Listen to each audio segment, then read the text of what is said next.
Good morning, good afternoon, or good evening, everyone, depending on where you are joining us from around the world today.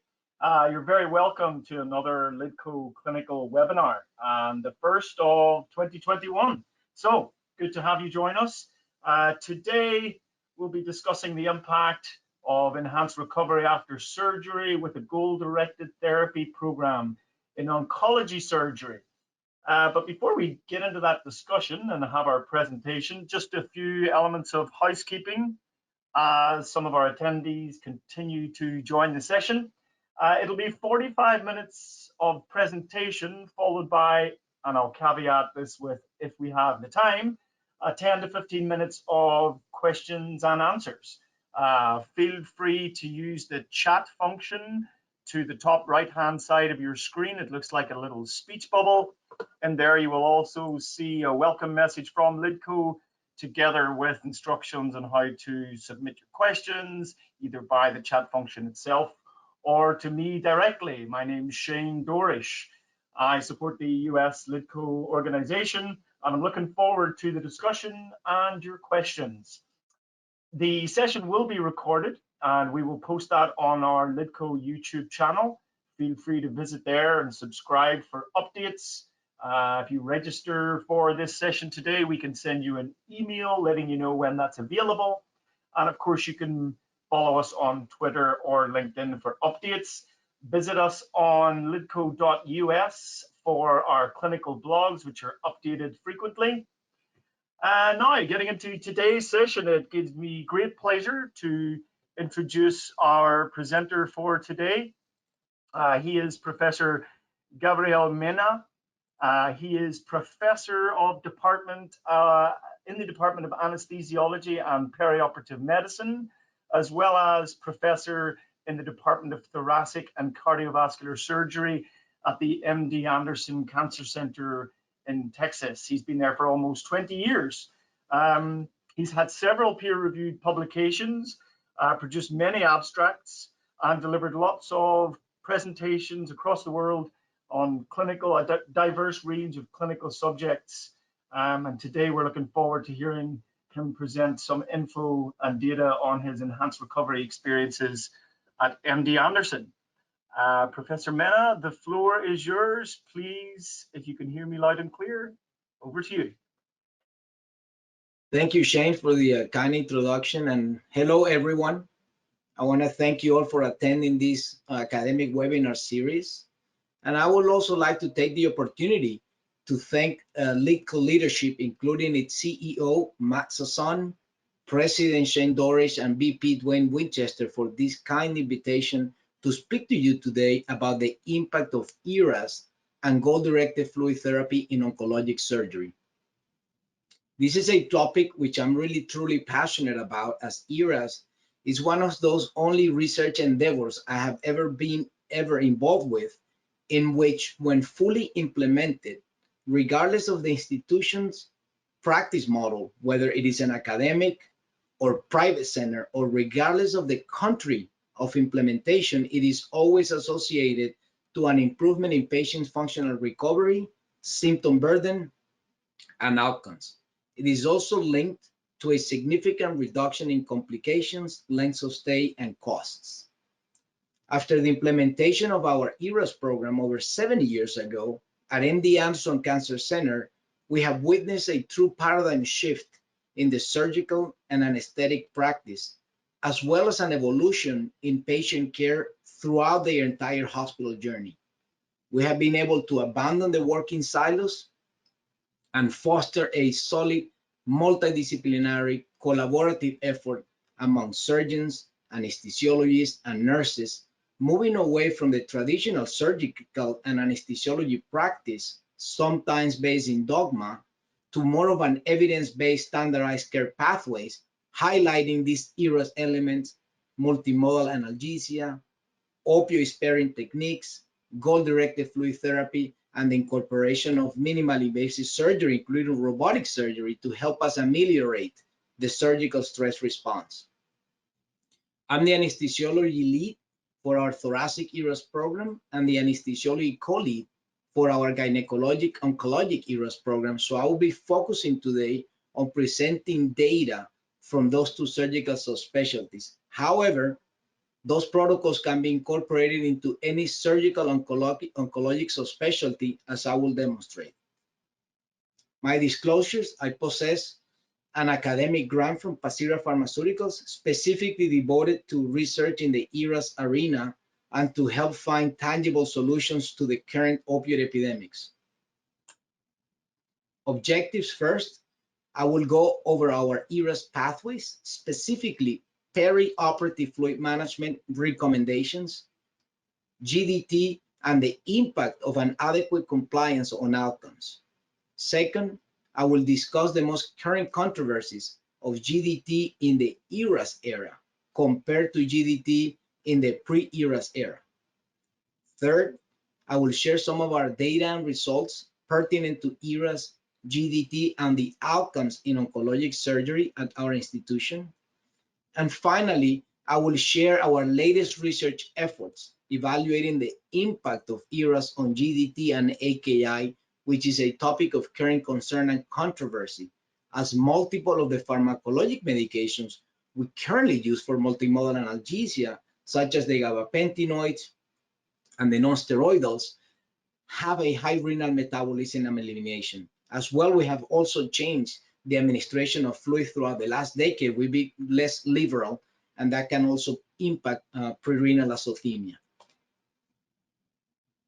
It all started over 20 years ago with Professor Henry Kelly, a dear friend, mentor, well-renowned GI surgeon, and considered the godfather of ERAS, when in 1997 he published in the BGA for the first time the impact of multimodal approach to control and mitigate the surgical stress response. These slides, this figure here depicts the traditional versus the ERAS care. In the y-axis is the functional capacity. In the x-axis is the time in days and weeks. So the perioperative phase is characterized by a pathophysiological state of intense emotional and physiological stress from surgery, leading, as you all know, to pain, inflammation, immune suppression, rapid depletion of liver glycogen stores, negative nitrogen balance, insulin resistance, and a pro-angiogenic environment. This impact, of course, leads to a prolonged functional recovery and symptom burden for weeks. So the whole aim of ERAS is to accelerate patients' functional recovery to just a few days and minimize symptom burden and complications by mitigating the stress response to surgery, which has been associated to an improvement in outcomes. We described for the first time this term at our institution, RIOT, and it stands for Return to Intended Oncologic Therapy. As we were noticing our ERAS patients coming back much earlier to benefit from neoadjuvant therapy. We're accumulating the data from multiple surgical subspecialties to eventually determine if there is an association between RIOT and oncologic outcomes, as well as survival from cancer, which will be a great contribution in the oncologic arena. These are the 22 main ERAS components, which are grouped, these elements are grouped according to the time of intervention of these pathways throughout the hospital stay, preoperatively, intra, and post-op. I have boxed in red the pathways, the elements that I believe are anesthesiology dependent. And as you can notice here, more than 50% of these elements are directly related to our specialty. Hence, the importance of true collaborative work, compliance, and recognition that we may positively or negatively impact patient outcomes depending on our compliance within these elements. Fluid management, including avoidance of water and salt overload, is imperative for ERAS and should be viewed as a continuum throughout the pre, intra, and post-op phases. Enhanced recovery protocols are increasingly being utilized in surgical practice. However, outside of colorectal surgery, their feasibility, safety, and efficacy in major oncologic surgery has not been proven. Until recently, our group, led by Dr. Tom Aloya, you can see his picture here on the left, we investigated the ERAS safety and efficacy at our institution and published these results last year in the Annals of Surgical Oncology. We evaluated 2,747 patients over a period of 3 years. 50% of these patients were exposed to ERAS pathways as we were implementing these elements in different surgical subspecialties. For this study, specifically colorectal, gynecologic, hepatobiliary, thoracic, and urology. So about 15% of these patients were exposed to minimal invasive surgery.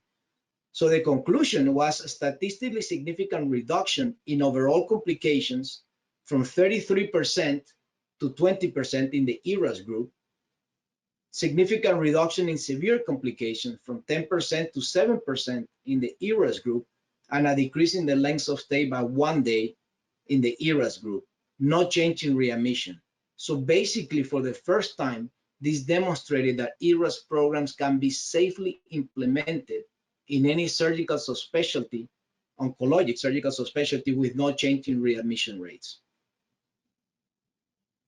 It is very important to recognize when you read the literature about ERAS, GDT, and associated complications and outcomes such as AKI and others, that in order to make an appropriate conclusion, the investigator should assure a compliance of at least 70% within their ERAS elements and protocols. And I want to make you aware, it is extremely unusual to find this compliance unless you run a very well-oiled ERAS program.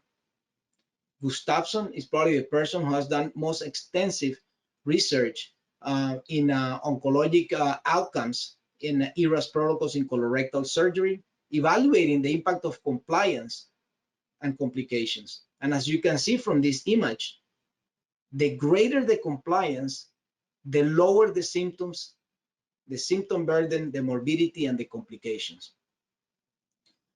When his group looked at which were the most impactful elements of all the pathways to decrease complications, they found that were first, avoidance of salt and water overload, which is perioperative fluid management, GDT, early oral intake, and early ambulation.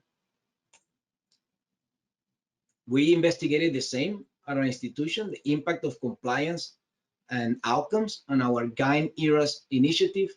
This is a cohort of 584 patients where we reach an overall compliance of 72%, which is actually outstanding compared to the rest of the country. Statistically significant reduction in the length of stay by 1 day. We had a significant reduction in patients with any complications, and a significant reduction in the proportion of patients with complications claving grade 1 and claving grade 2. But what was interesting is that in another subgroup of 134 patients in which we reached a compliance of greater than 80%, we were able to decrease the length of stay by 1 more day in that high compliance group, decrease the complications, patients with any complications, and decrease the complications claving grade 1 and grade 2. This is our MD Anderson Gyn ERAS team, but similar to all other surgical subspecialties, it's a group composed of multidisciplinary leaders in the areas of surgery, anesthesia, nursing, pharmacy, nutrition, research data coordinators, and statisticians, which all become paramount for the successful implementation of an ERAS program. The team concept has allowed us to collaborate and share ideas as it fosters the ability to influence others and change the status quo and the culture. Our mantra is team building, sharing knowledge and data, foster education and training of nurses and doctors while embracing collegiality and excellent patient care. We published this manuscript last year in the International Journal of Gynecologic Cancer in a joint effort with the ERAS Society to help translate the Gynecologic World ERAS Society guidelines, published in 2015, into an actual protocol, as many departments across the country still struggle when trying to implement these guidelines. The highlights of this manuscript were first, the importance of an audit system to capture your data and compliance using either the ERAS interactive audit system or your own database. And finally, and I have a box in red, the pivotal role of perioperative fluid management and GDT in gynecologic oncologic patients undergoing ERAS pathways. So not only we made that recommendation, but the American Society of Enhanced Recovery and the ERAS World Society advocate for the institution of GDT within gynecologic surgery. These are the ERAS World Society recommendations for gynecologic oncologic surgery in the preoperative phase. As you can see, and I also box in red, these guidelines, there is moderate level of evidence and a strong recommendation grade to avoid the routine use of mechanical bowel preparation as it contributes to preoperative dehydration. Recent scientific evidence suggests that mechanical bowel preparation does not decrease the incidence of anastomotic leak, wound infection, or mortality. Other investigators actually associate mechanical bowel preparation to a higher incidence of bowel content spilling due to the fact that now the stools are formed and replaced with liquid bowel contents. So overall, mechanical bowel preparation is a highly debatable area depending on the surgical subspecialty. In the other box here, you can see regarding carbohydrate loading and fasting, the evidence is moderate, the recommendation grade is strong. Carbohydrate loading is being demonstrated to reduce thirst, anxiety, hunger, and perhaps the insulin resistance. Specifically, the goal of preoperative fluid management is for the patient to arrive into the operating room in a well-hydrated and euvolemic state. So in order to achieve this, prolonged fasting is no longer recommended. And actually, if you look, the ASA guidelines clearly recommend intake of clear fluids up to 2 hours prior to surgery. As you can see from these are the intraoperatively guidelines. Fluid management, the evidence is moderate to high and the recommendation is strong.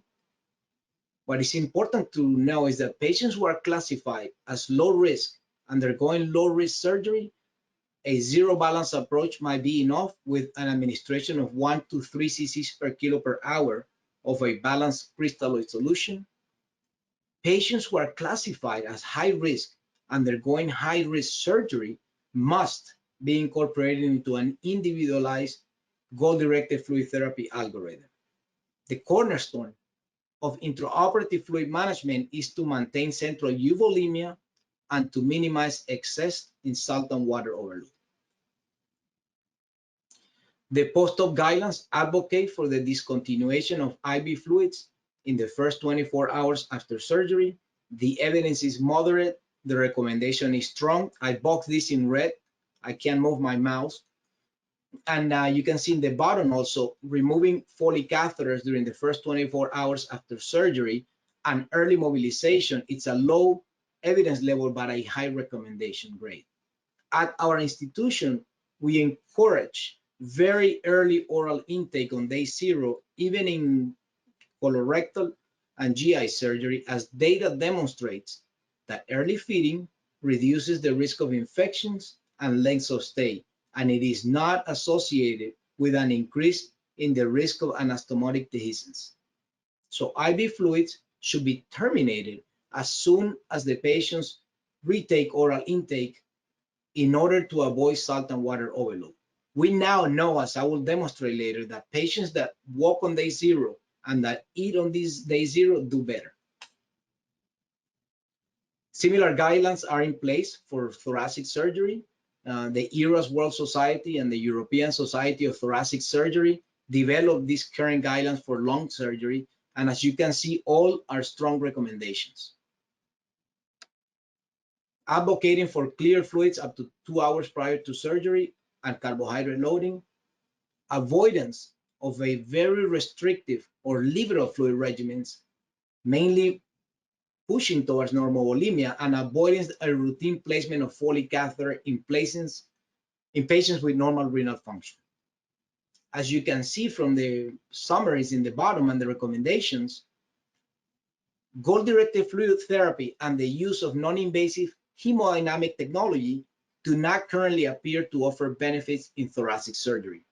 Obviously, we need more research in that arena. However, at our institution, we tend to use hemodynamic monitoring technology, GDT algorithms successfully in all high-risk surgical patients undergoing high-risk surgery. We also avoid the insertion of Foley catheters in routine thoracic, oncologic, minimal invasive surgery, and all patients are encouraged to mobilize on day 0. This is an example of our intraoperative pathway for gynecologic and thoracic surgery, but I want to make the point that we implement minimal invasive or non-invasive hemodynamic monitoring technology, GDT algorithms on high-risk patients undergoing high-risk surgery. We have pretty much abandoned for thoracic surgery the placement of thoracic epidurals. Now we use long-acting local anesthetics injected as a posterior intercostal blocks, leading to very similar pain relief as that seen with the thoracic epidural. We documented that in 2015. But what is more important, what we've seen is the absence of perioperative hypotension commonly associated to sympathectomy. What does this translate into?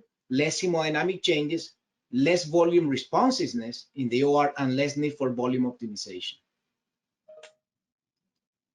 As you can see from this figure, in the x-axis is the volume status, in the y-axis is morbidity. As soon as we move from the perfect state of euvolemia, complications arise from under and over administration of fluids. Hypovolemia leads, as you all know, to insufficient circulation with decreased oxygen delivery to organs, splachnic hypoperfusion, peripheral tissue damage causing organ dysfunction and shock.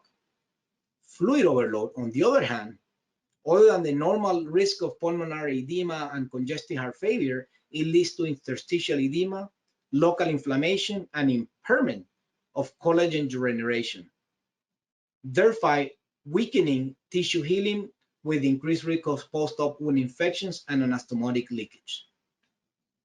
So the holy grail of fluid responsiveness and hemodynamic monitoring is a marker of fluid status that can be easily measured and reflects those fluid status changes in real time, which is what we want for us clinicians to avoid both hypoperfusion and over-administration of fluids. Important to remember that it is not the endothelium, but the glycocalyx, the real molecular filter, acting as a second barrier to extravasation and determining vascular permeability, keeping the fluids and the plasmatic proteins within the lumen of these vessels, facilitating the efficient oxygen transportation from the intravascular space to the cell. This is a micron electroscopic image, and you can see in the two bottom images the elegant architecture and relationship that exists between the glycocalyx and the vascular lumen.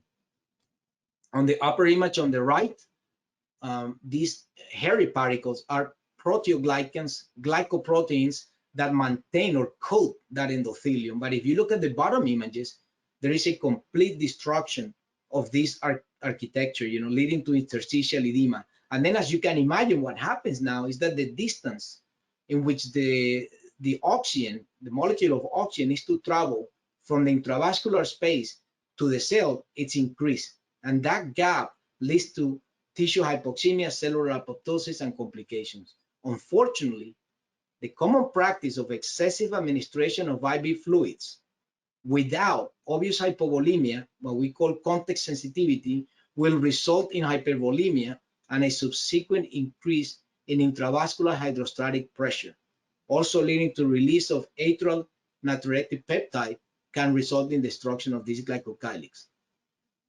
And keep in mind that once this damage is done, it's probably too late to correct or repair. So the message here is that this can and must be prevented. These are the most important RCTs published in the first decade of the 21st century. And they all, as you can see in the bottom, they all favor GDT, suggesting that intraoperative GDT results in a statistically significant reduction in post-op complication rates, length of stay, and even mortality when compared with patients receiving conventional intraoperative fluid therapy. Now, it is important, and I want to make you aware and highlight the fact that all these studies were conducted between 1990 and the early 2000s, where patient care was completely different than what it is today. So interestingly enough, in the last decade, the refinement in surgical techniques, including the incorporation of robotic surgery, introduction of ERAS pathways to perioperative surgical care, implementation of modern hemodynamic monitoring technologies with better software, as well as better patient optimization prior to surgery, has made the benefit of GDT seem less impactful as an individual component of ERAS. This is another comprehensive systematic review and meta-analysis of pretty much all the randomized controlled trials, 95 of them by Chung and coworkers, including 11,659 patients, non-trauma, non-pregnant, incorporating homogeneous modern hemodynamic technology. And when they looked at the primary outcome in the first the red box, as you can see, there was a reduction in mortality compared with the standard of care in adult surgical patients.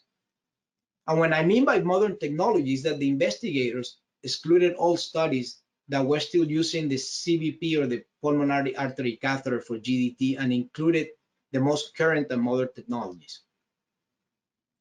So you'll see the rest of the boxes when they develop a subgroup analysis, the patients that benefit the most from goal-directed therapy and these technologies were patients who were high-risk patients undergoing high-risk surgery when the technology was implemented in the intraoperative phase and when you implemented cardiac output monitor, which allow you to assess flow-based parameters such as the stroke volume and the cardiac output. When they looked at the secondary outcomes, goal-directed fluid therapy was associated to less dysrhythmias, pneumonia, wound infection, and AKI. So in the last 25 years, there is large body of evidence that leaves little doubt that individualized hemodynamic and fluid optimization through goal-directed therapy algorithms aimed at improving stroke volume and oxygen delivery to vital organs leads to a decrease in mortality and complications. Now, GDT in the ERAS era is very controversial, and several recent studies have been conducted to test the effectiveness of GDT within an ERAS protocol, and they have failed to demonstrate the same benefit on post-op outcomes as they found in early studies prior to ERAS. This is not surprising at all, as a significant improvement in perioperative fluid management within ERAS protocols, particularly in the last decade, has facilitated and improved the quality of care and fluid management in control groups, making it more difficult to find a true difference when compared to GDT. So in 2013, Srinivasa, as you can see in this slide, it's a paper published in British Journal of Surgery, small RCT, 85 patients using the esophageal Doppler and randomized to GDT or non-GDT in an ERAS protocol for colorectal surgery. Conclusion, GDT did not provide clinical benefits in patients undergoing colorectal surgery within an ERAS protocol incorporating fluid restriction. Now, I will illustrate the importance of these findings next and why we believe these findings can be related to an evolution in clinical practice and a more in-depth understanding of perioperative fluid management. So you can see the protocols are the same here. So the protocol used by Srinivasa in 2013 was identical to the one used by Noblet in a very important GDT study using the same esophageal Doppler a decade ago before the introduction of most ERAS pathways in 2006. Despite the fact that the protocols used in both studies were exactly the same, the overall fluid management was absolutely different, and this illustrates a change in practice that has happened over the last decade.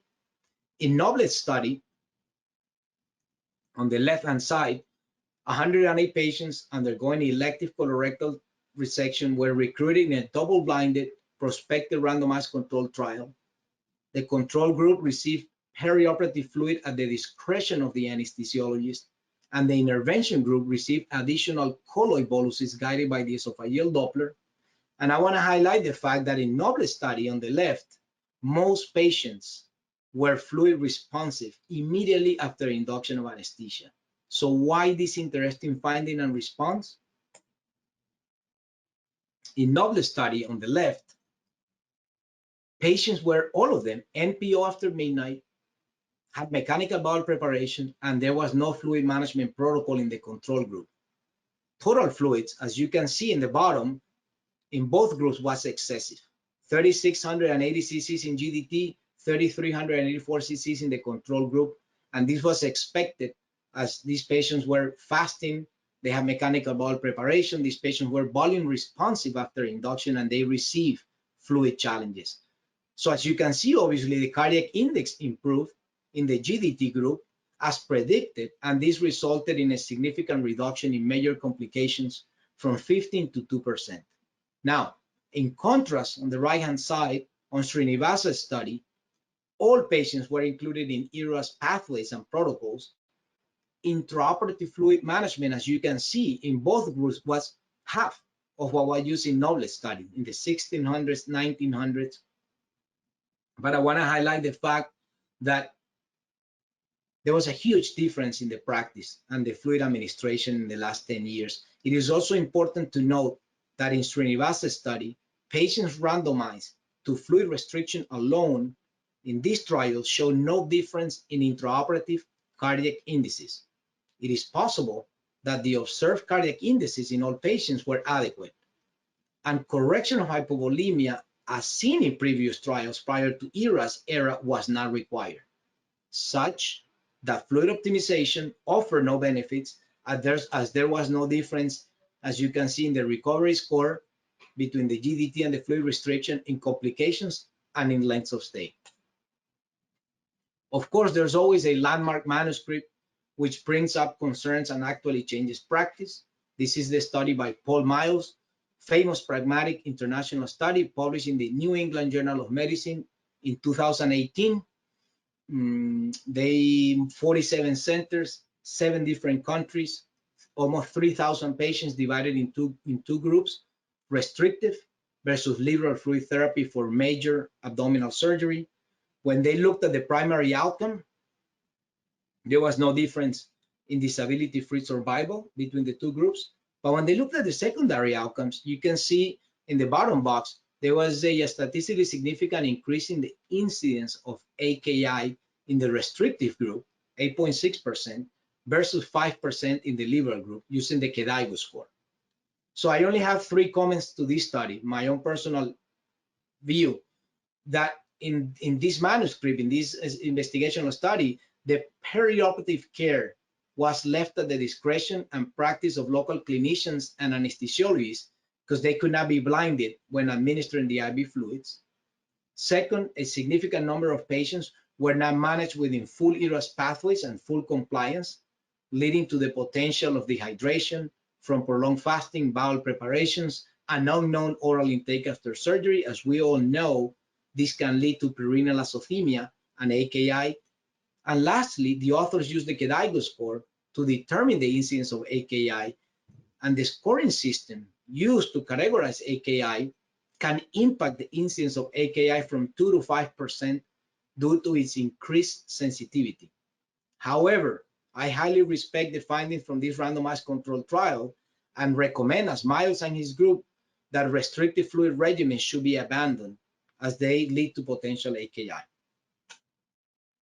This is just to illustrate and share with you that depending on the classification criteria used to categorize AKI, that being the RIFLE, AKIN, or KDIGO, the reported incidence of AKI varies from 5 to 7.5% in hospitalized patients. In the bottom red box, you can see that at grade 1 KDIGO, you only need a serum creatinine increase of 0.3 milligrams per deciliter. So you can just imagine how sensitive it is. Now I want to switch gears to and share our most relevant results of our ERAS goal-directed fluid therapy and AKI research at MD Anderson Cancer Center in gynecologic and thoracic surgery. We use the REDCap database to collect our data and analyze compliance. In the gynecologic initiative, we have over today almost 2,500 patients. In the thoracic, about 3,500 patients today. We also decided to evaluate the impact of compliance and complications within the gynecologic ERAS initiative. And just as Gustafsson did in colorectal surgery, we found exactly the same findings. The most impactful factors to decrease complications were avoidance of salt and water overload, which is fluid management and GDT, early mobilization, and early oral nutrition. We evaluated as well the impact of full ERAS pathway implementation in thoracic surgery. And we actually did it for thoracotomy and for minimal invasive. And the findings were astonishing. This is a cohort of 1,700 patients. As you can see on the left, 1,109 in the pre-ERAS era.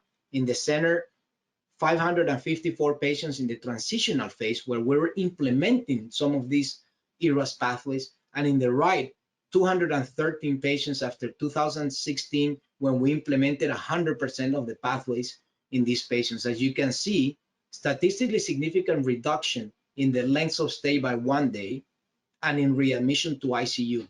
But what was very impressive to us, and this was very well supported at the Society of Thoracic Surgery, we were able to decrease cardiac complications by 50% as you compare the ERAS group versus the pre-ERAS group, specifically AFib and others, and a reduction of 40% in pulmonary complications, pneumonia and others, between the ERAS group and the pre-ERAS group.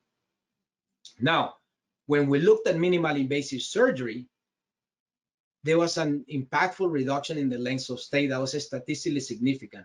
However, as you can see, there was no impact in pulmonary and cardiac complications. This was actually very interesting to us, and perhaps the absolute equalizer is minimal invasive surgery. However, we need more research in the near future to evaluate the impact of MIS on inflammatory markers and immune modulation. At our institution, we incorporate GDT algorithms guided by non and minimal invasive hemodynamic monitoring technology in our ERAS thoracic and gynecologic surgery program. The goal is a maintenance of the SBB between 10 and 13%. Follow the flow-based parameters, the trends such as the cardiac output and the stroke volume. And I want you to look at the bottom image where you see in our technologies that we use, we incorporate the algorithm, because that's where most clinicians struggle. You know, you have a technology, you have the data, but you fail to implement an algorithm. So we have our own validated algorithm, which I'm going to share in the next slide, but you can see it there in the monitor, and we can just follow for the CRNAs and the faculty and the residents to follow these algorithms appropriately. Of course, it's important to acknowledge that SBB measurement can be affected by abnormal PR interval during dysrhythmias, one lung ventilation, PEEP, and insufflation with CO2. These are our two validated algorithms on the left for the intraoperative phase, on the right post-operatively. These are aimed to be used for high-risk patients undergoing high-risk gynecologic and thoracic surgery. For patients at low risk, we recommend a zero balance approach with a balanced crystalloid solution at a 1 to 3 cc per kilo per hour. But I want to highlight the fact that you must remember that GDT technology by itself does not impact outcomes. You must always implement and use the appropriate fluid algorithms when incorporating these hemodynamic valuable technologies in order to potentially impact outcomes. In the last 5 years, the evolution in patient perioperative optimization and inclusion of ERAS protocols in modern surgical care have made intraoperative fluid management much simpler, as patients now arrive to the OR in a euvolemic state and are less likely to become fluid responsive after induction of anesthesia. As you can see from this graph, very nice graph by Miller's group, good friend and colleague, on the x-axis, the patient risk, y-axis, surgical risk. If the patients are high risk for surgery and are high risk with multiple comorbidities, GDT is recommended, and you see it on the right upper corner with implementation of cardiac output, stroke volume, and SBV. If the risk is moderate, then you can use SBV to determine volume and preload responsiveness. But if the patients have low risk, in the bottom corner image, you can see low risk for surgery and the patient has low risk, GDT technology is not indicated. Just a zero balance approach must be enough. Unfortunately, our institution, most patients are ASA3, ASA4 with multiple comorbidities, considered high-risk patients undergoing high-risk elective surgery, reason why we implement these technologies on a routine basis. I have to thank my brilliant postdoctoral fellow, Dr. Andres Zorrilla Vaca, who you can see in the picture on the right upper image. He's always smiling. He's been very instrumental to our ERAS research program in gynecologic and thoracic surgery. With Andres, we very recently investigated the relationship between ERAS and AKI in colorectal surgery through a systematic review and meta-analysis published last year.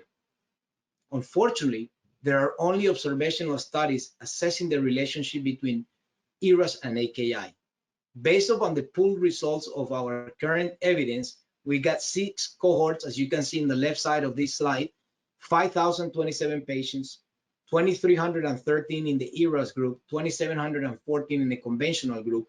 And as you can see from the graph and the odds ratio, implementation of ERAS protocols in colorectal surgery was associated to a higher incidence of AKI. It was not possible for us to conclude the exact mechanism for this finding due to the heterogeneity between these studies. However, we believe that this is multifactorial. So our stance is that given the potential association between ERAS and AKI in colorectal surgery, ERAS protocols must be modified in high-risk patients. We have to remember that the drugs that we use today for multimodal analgesia, such as the gabapentinoids and the non-steroidals, can be nephrotoxic due to the high renal metabolism and elimination. We also very recently investigated the impact of goal-directed fluid therapy and post-op outcomes in an enhanced recovery program for colorectal surgery. This is a propensity score match multi-center study published last year in December, a few months ago. 80 centers in Spain, 1,304 ERAS patients. So we did a propensity score match to find 2 solid groups. As you can see in the image, 151 patients in the GDT group, 151 patients in the non-GDT group. And what was important is that a few things. Goal-directed fluid therapy, patients receive more colloids than non-GDT counterparts. And I put the volumes in the bottom, which are not that significant, between 50 and 100 milliliters extra for the GDT group. There were no difference in the rates of post-op complications between patients who received GDT and those who did not receive GDT. So GDT was not associated with improved rates of post-op AKI, ileus, surgical site infections, length of hospital stay, as well as the rest of the outcomes. As you can see on the right image, the AKI incidence was the same, close to 6% in both groups, no difference. So we need larger scale or pragmatic randomized control trials to determine whether GDT has a significant role in ERP for colorectal surgery. We also very recently studied the association between ERAS and AKI in gynecologic oncologic surgery. These are 2 subgroups, 191 patients. You can see on the left upper image, pre-ERAS era, 1,334 patients in the post-ERAS era. The pre-matching bias was 25%. So with Andres, we decided to do a propensity score match analysis based on clinical relevant covariates, such as the BMI, age, and diabetes, and statistically significant confounders, such as DSA status, prior chemotherapy, pre-op use of albumin, blood loss, etc. And we were able to identify 2 solid groups of 166 patients pre-ERAS and 166 patients post-ERAS with a post-matching bias of 2%.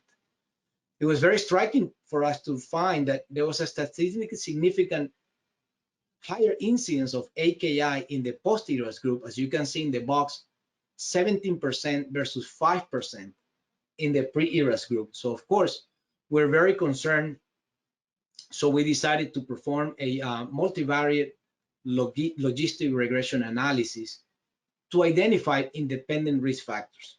What did we find? In this cohort of 1,334 patients, that obesity with a BMI more than 30 was associated to a higher risk of AKI, anemia with a hemoglobin of less than 12, and the Charlson Comorbidity Index, adding multiple comorbid conditions for our patients. But interestingly enough, preoperative use of non-steroidals and goal-directed fluid therapy were not associated to AKI. We decided to do the same investigation in our ERAS program in thoracic surgery. This is a cohort of 2,706 patients looking at the incidence of AKI. We were very impressed to find that it only ranged from 2.5% to 5.6%, the highest in esophagectomy, 5.6, but really low compared to the rest of the country in this specific arena. So we also decided to do a propensity score matching to determine the impact of GDT on GFR and other complications in this same cohort of patients undergoing thoracic surgery within our ERAS program. 451 patients in the GDT group, 451 patients in the standard group. After this propensity match was evaluated, there was not association of AKI with KDIGO criteria. Goal-directed therapy was not associated to AKI, no impact on GFR, no associated pulmonary or GI complications, and not associated to an increase in the length of stay or 30-day readmission. And as you can see from this figure, just to illustrate the relationship between GDT and GFR, there was not really in the first 5 days of post-hospital stay an impact of GDT on GFR. Future points of interest, as we all know, there is still wide variability in fluid administration and management practice patterns amongst providers and institutions. So to what liberal fluid administration is for one group might be restricted for another group or institution. We definitely need more consistency with intraoperatively IV fluid administration and GDT algorithms. So to that end, and due to the interest in time, I just want to mention the importance of artificial intelligence and other novel technologies, such as closed-loop fluid therapy devices, as described in this manuscript from Maxime Caneson's group in Anesthesiology 2018, which I'm sure such innovative technologies will help intraoperative fluid administration become more precise and have less variability amongst providers. Computers are ideally suitable for repetitive and attention-based work and are not limited by the inevitable decrease in vigilance when compared to that of us humans.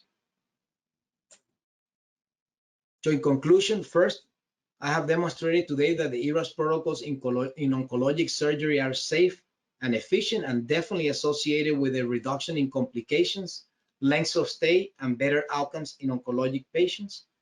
Obviously, a high degree of compliance within these ERAS pathways is paramount in order to achieve impactful results. Second, there is plenty of body of evidence which leaves little doubt that GDT decreases mortality, morbidity, and length of stay outside the ERAS era.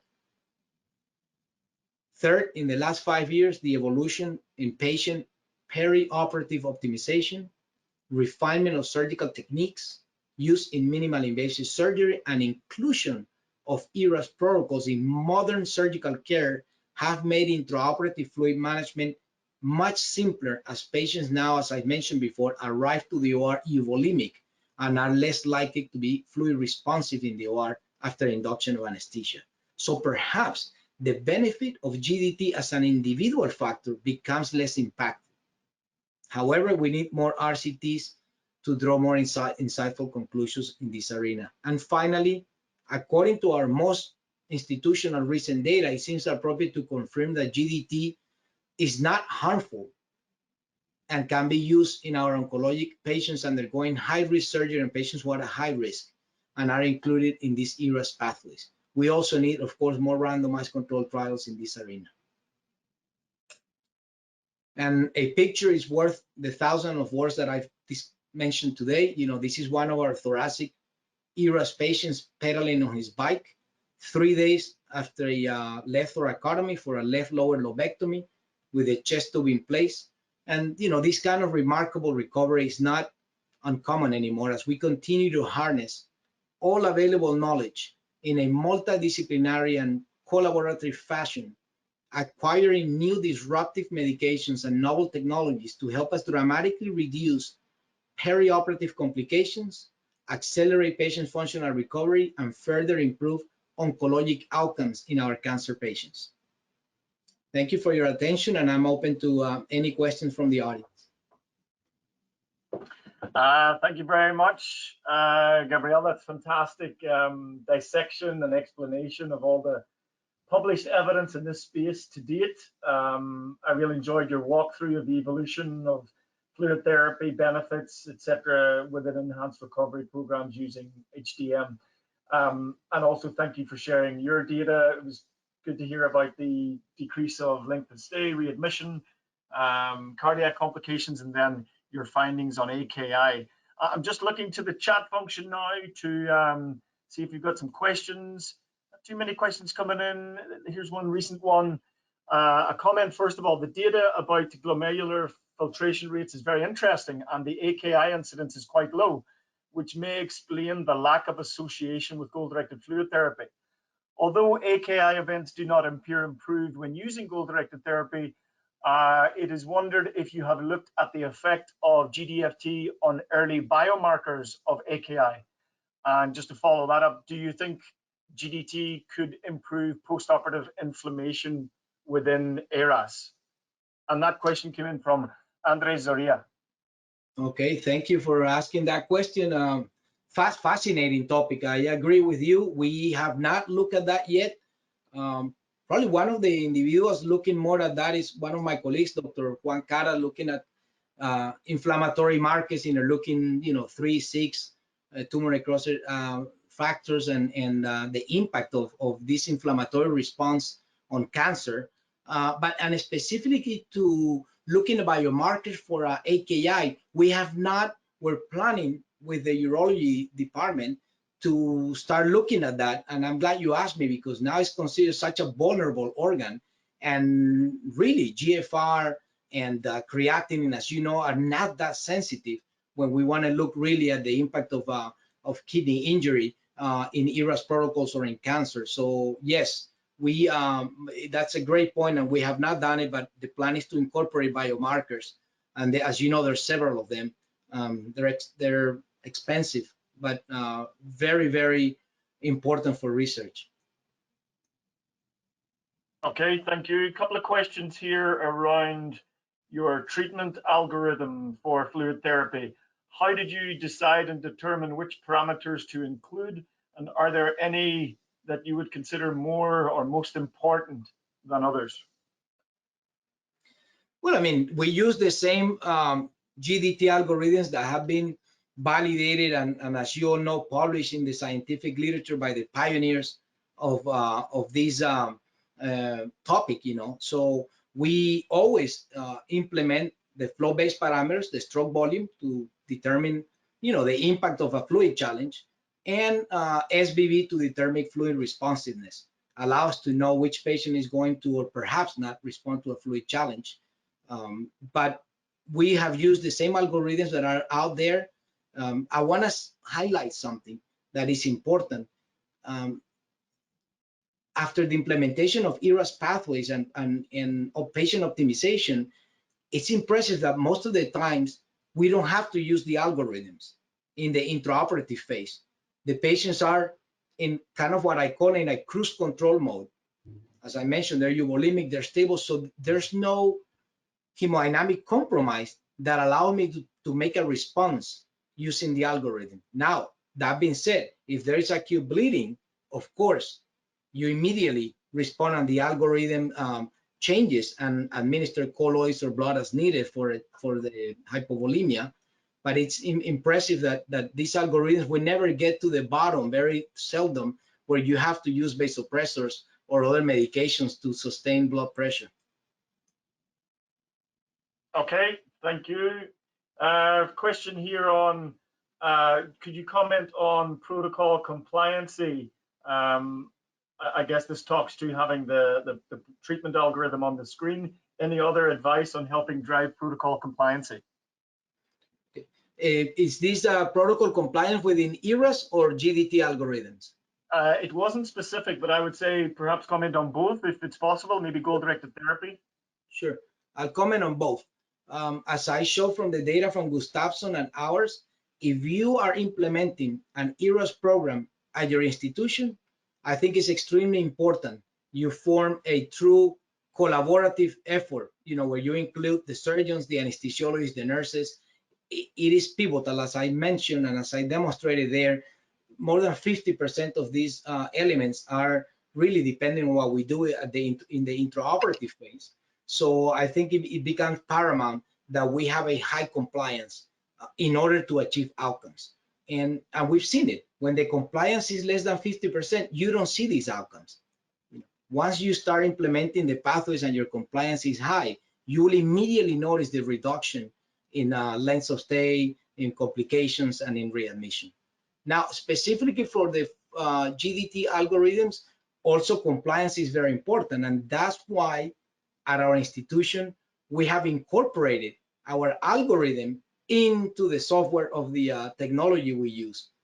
Because there is a gap that I've noticed. Wherever I go across the country, you have a device in your operating room, you're looking at the changes in SBB and the cardiac output, but if you don't do anything about it, or if you don't follow an algorithm or are compliant, you will not see the impact on outcomes, the impact of your maneuvers. So in my opinion, in order to achieve a higher compliance, we must incorporate these algorithms into the technologies that you use, because this will allow you to record and alarm you if you've been compliant or not. An example, at our institution, I know if I have been compliant because the technology tells me, Dr. So-and-so, you have been compliant 50% of the time within your GDT algorithm. You have followed or not. So that this is extremely important. This, as we become better with artificial intelligence and we have the ability to connect these softwares, these protocols must be incorporated into your daily practice. Wonderful, thank you. I think in the interest of time, we'll conclude the Q&A session and we'll wrap up. It just leaves me to thank you again, Professor Mena, for joining us today and delivering such a fantastic presentation. Thank you, sir. We hope you'll join us for a future clinical webinar again with LiDCO. Thank you very much. Shane, I wanted to say that they can email me any questions they have, and I'll be happy to respond via email. Wonderful. Well, all that's left then is to thank all of our attendees. And just a reminder, the recorded session will be posted on the YouTube LiDCO channel. Feel free to visit there, subscribe for updates. And if you have registered, we'll send you an email as to when that video is available. And again, don't forget to follow us on Twitter or LinkedIn. Visit our blogs, our clinical blogs on the website, lidco.us. Again, thank you, Professor Mena. Thanks, everyone, for joining us. Keep tuned for the next clinical webinar series from LiDCO, which should be along shortly. Thanks again. Stay curious.